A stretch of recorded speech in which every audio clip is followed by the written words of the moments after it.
వందనాలు. ఈరోజు నేను చదివే పాఠం పేరు ఎవరు నీకు మాదిరి. రియల్ హీరోనా? పిల్లరా, ఈ లోకంలో ప్రతి మనిషి ఏదో ఒక లక్ష్యం కలిగి ఉంటాడు. దాన్ని సాధించడానికి తనకన్నా ముందున్న వారికున్న లక్ష్యాన్ని ఎవరైతే సాధించిన వారు ఉంటారో అటువంటి వారిని ఈ సమాజం మాదిరిగా పెట్టుకుంటుంది.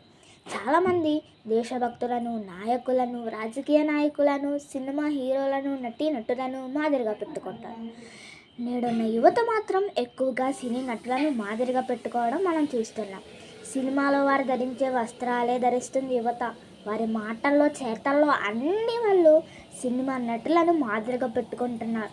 వారినే దేవుళ్ళు అనుకుంటున్నారు. వాళ్ళకే సెల్ఫీలు, వాళ్ళకి ఫ్లెక్సీలు అన్నీ కట్టిస్తూ వాళ్ళకే సెల్యూట్లు చేస్తుంది యువత. ఒక దేశభక్తునిగా మారాలంటే దేశాన్ని బాగు చేస్తాం. ఒక రాజకీయ నాయకుడిగా మారితే మన సమాజాన్ని అభివృద్ధి పరచడంలో తోడ్పడతాం. కానీ తెరల మీద నటించే ఈ నటులను రియల్ హీరోలుగా మనకు మాదిరిగా పెట్టుకోవడం వల్ల మనకి ఎటువంటి మేలు చేస్తాయి? ఈ లోకానికి ఏమైనా మేలు చేస్తుందా అని ఒక్కసారి ఆలోచించండి. ఇప్పుడు వారి గురించి ఆలోచించినట్లు ఎప్పుడైనా నీ కన్న తల్లిదండ్రుల గురించి ఆలోచించారా? నిన్ను పెంచి పెద్దవాడిని చేసి అంత గొప్పవానిగా చేసిన నీ తల్లిదండ్రుల మీద ఎప్పుడైనా వాళ్ళ మీద చూపించినంత ప్రేమ, అభిమానం, గౌరవం ఎప్పుడైనా చూపించారా? వారు తమ పొట్టకూటి కోసమే మాత్రమే తెర మీదకి ఎక్కి అబద్ధాలు ఆడతారు. ఒకసారి బైబిల్లో మనం చూడగలిగితే ఆజ్ఞాతిక్రమమే పాపం అన్నారు. దేవుని మాట వినకపోవడమే పాపం అన్నారు. మరి దేవుడు ఏం చెప్పాడు? అబద్ధాలు ఆడమని చెప్పాడా? అబద్ధాలు ఆడొద్దనే చెప్పారు. వాళ్ళు సినిమాలో, నాటకాల్లో వేసేదంతా అబద్ధమే. మన వాళ్ళు ఏమనుకుంటున్నారు? అదే గొప్పతనం అని అనుకుని దాన్నే ఫాలో అవ్వడానికి ఎక్కువగా ఇష్టపడుతున్నారు.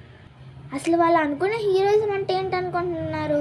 వాళ్ళ హీరోయిజం అనే మాయలో పడిపోయారు. అసలు నిజమైన హీరో ఒకడు ఉన్నారు. ఆయన మనందరి కోసం, నా పాపాల కోసం ప్రాణం పెట్టాడని వీళ్ళు ఆలోచిస్తే పరిస్థితుల్లో కూడా లేరండి. అసలు రియల్ హీరో అంటే ఎలా ఉండాలి? ప్రాణాలు తీయడం కాదండి, ప్రాణాలు పోయాలి. మనుషులను చంపడం కాదు, మనిషి యొక్క మనస్సును మార్చి దేవుని యొద్దకు చేర్చాలి. ఇంతకీ ఇన్ని మంచి పనులు చేస్తే హీరో ఎవరని అనుకుంటున్నారా? ఆయనండి, మన అన్నయ్యని యేసుక్రీస్తు. ప్రపంచ ప్రజలందరి కోసం ప్రాణం పెట్టిన యోధుడు, గొప్ప వీరుడు. సినిమా హీరోని చూసి అతను ఎలా రెడీ అయ్యాడో నేను అలాగే రెడీ అవుతాను అని అనుకుంటున్నాం. కానీ దానివల్ల ప్రయోజనం ఏంటి? ఏ ఒక్కరికి ప్రయోజనం లేదు. కానీ మన అన్నయ్యని యేసుక్రీస్తు గారు మన పాపాల నిమిత్తం సిలువ వేయబడ్డారు. అది ప్రపంచ ప్రజలందరికీ రక్షణ కలిగిస్తుందని ఏ రోజైనా మీరు ఎవరన్నా ఆలోచించగలిగారా? ఒకసారి మీ ముఖానికి పౌడర్ రాసుకునేటప్పుడు ఆయన ముఖం మీద ఉమ్మేశారు. ఎందుకని ఆలోచించారా? మనం చేసిన పాపాల కోసమే. మీ చేతికి వాచ్ పెట్టుకుని, మీ కాళ్ళకు మంచి చెప్పులు తొడుక్కుని లేదా షూ తొడుక్కునే ముందు ఆలోచించారా? ఆయన మీ పాపాల కోసం, మనందరి పాపాల కోసం ఆయన కాళ్ళలో, మేకులు దగ్గొట్టుకున్నారు. అది గుర్తుంచుకున్నారా? మంచి హెయిర్ స్టైల్ అందరికీ అందంగా కనిపించాలనుకుంటావు, కానీ మనందరి పాపాలకి ఆయన తన తలపై ముళ్ళ కిరీటం పెట్టుకుని బాధపడ్డారని ఏ రోజైనా ఒక్కసారి ఆలోచించండి.